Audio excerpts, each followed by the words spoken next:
Peggy 18. Hi, my name is Ashraf Ismail, Game Director of Assassin's Creed 4 Black Flag, and I'm excited to show you more of our open world locations and activities. This is by far the biggest and most diverse game world we've ever built. Over 50 major locations and more than 75 uncharted islands. In this demo, we will be jumping around to different parts of the Caribbean world and showing off some of this diversity. Here we are on Andreas Island, a coconut island with a pirate village. Up ahead, we have a tavern. Taverns are places where you can hire crew, pay for secret information about valuable convoys, you can play mini games, and of course, you can have a drink. To gain access to all of this, you need to prove yourself with your fists.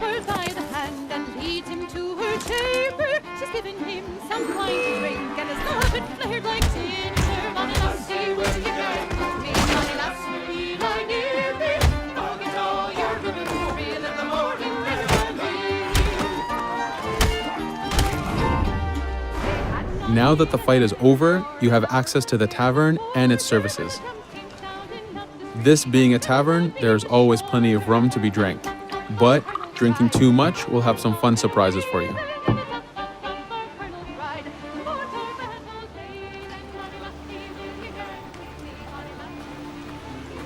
Now let's head to that viewpoint and sync up.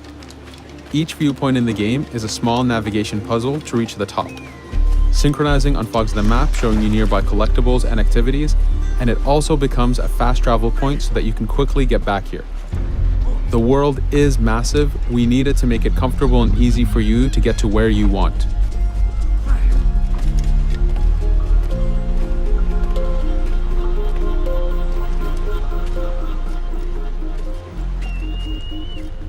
These viewpoints are also an opportunity for us to show off how beautiful and expansive this world really is.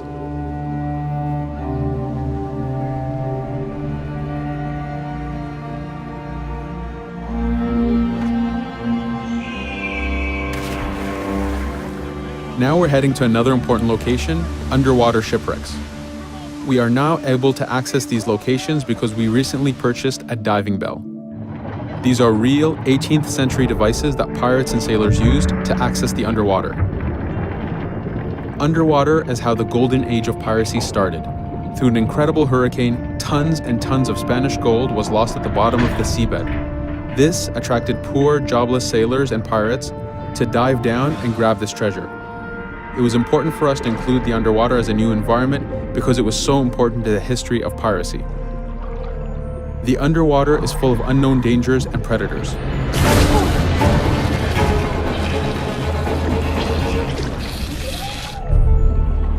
You do have to pay attention and act quick, but the risk is worth the prize as you need a lot of money to get all the upgrades for your ship, the Jackdaw.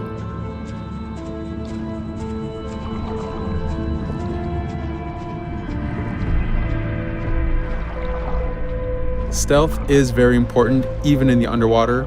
Here, we can use the seaweed and plant life to keep yourself hidden from sharks and other dangers.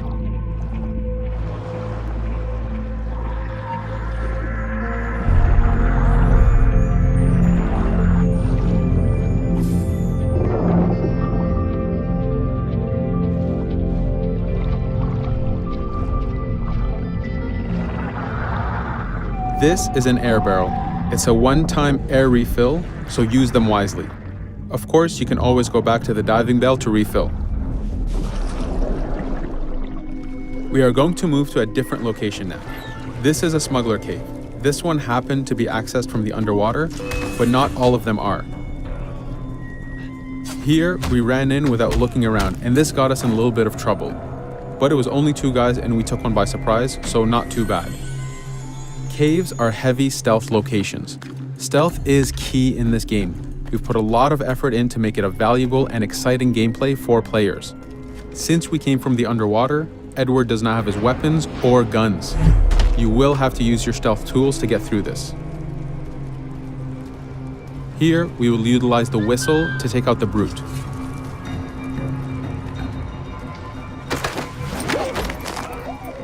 Anytime an enemy is taken out, they will drop their weapon for you to use.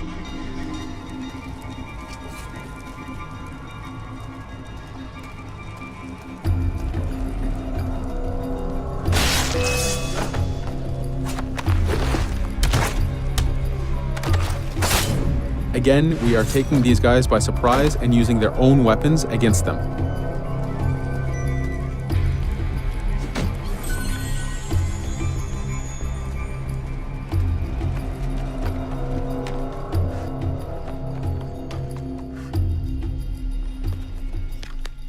Using just your fists keeps things quiet. This allows you to take advantage over the second guard.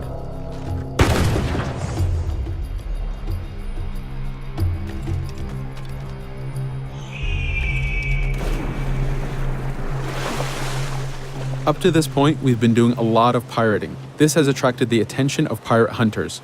This is fed back to you with the clashing swords above the health bar. This is a first level hunter after us. You can push the wanted system to reach level 4, where you have a fleet of intense aggressive hunters after you. The horn you heard indicates that this is a charger type ship. This ship is all about getting close and ramming. Each ship type has a unique sound associated to it, the scariest being the war drums of a man of war. Your first mate, Adewale, is always giving you helpful advice and feedback. The chain shot is a stun weapon. Hitting ships slows them down. Great for stopping a charger's attack.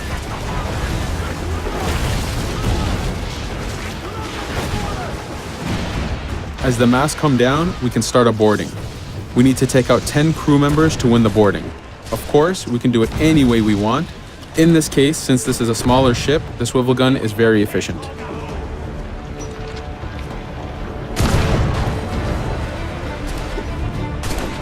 There are many objectives in the boarding system, including destroying powder keg reserves and removing the flag from the top mast. But the most basic objective is to eliminate the crew. Here, you can see Edward utilizing his dual cutlasses and guns, combining them in counters and combo attacks. You do have a max of 4 shots before reloading, so make them count.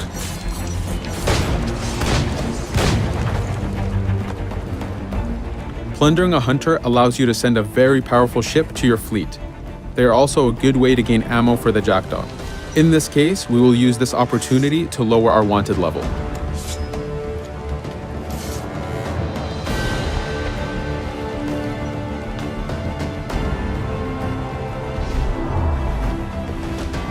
A very important new activity in Black Flag is harpooning. Historically, pirates harpooned as a source of income. Ready the whaleboat, lads.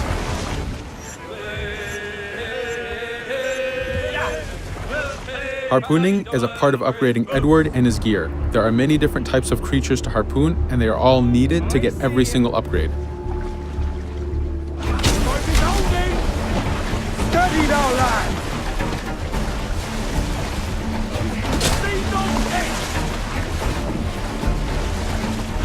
Success!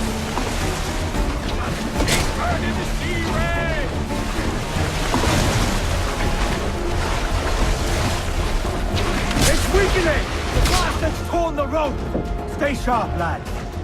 This is one of the smaller harpooning targets. Just imagine taking on a great white shark or a blue whale.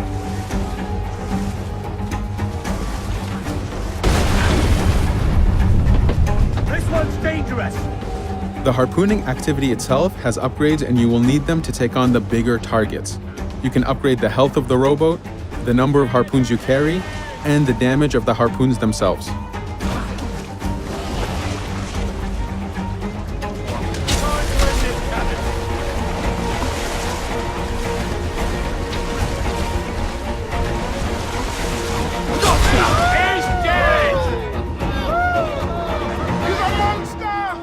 This was just a tease of the activities and locations. There is tons more for you to experience. Thank you for watching.